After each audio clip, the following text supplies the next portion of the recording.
Hi everyone! So another day, another serye ng isang buhay, tindera.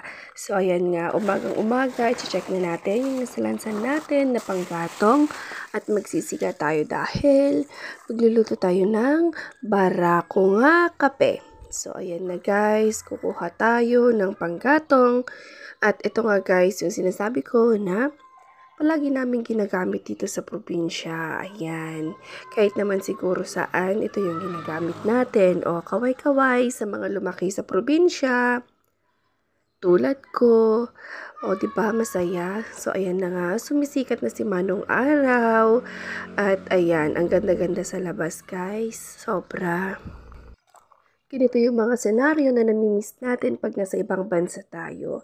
At eto nga, flex ko lang yung sobrang gandang mga bulaklak ko. Ewan ko ba, pero ngayong taon, yun lang sila nagsisilabasan yung mga bulaklak niya. At syempre, hindi yan bulaklak yung pinapakita ko dyan.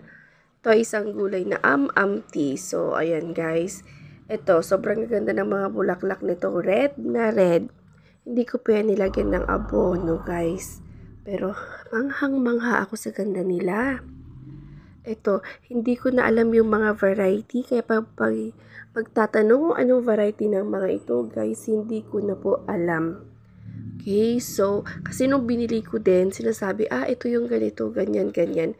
Pero, ang natatandaan ko lang talaga, ay yung mga kulay, mga bulaklak, kung ilang colors yung nasa isang puno, ganun.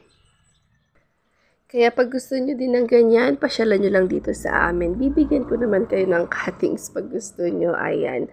Hati-hati tayo para lahat masaya. Ayan. Ito yata yung rare. Pero ito, hindi ko alam 2-in-1 ba to or variegated or hindi ko na matandaan kung anong tawag sa mga yan. Pero sobrang gaganda nila guys. So ayan, pasyal tayo dito sa labas. As you can see, maliwanag na maliwanag sa daan.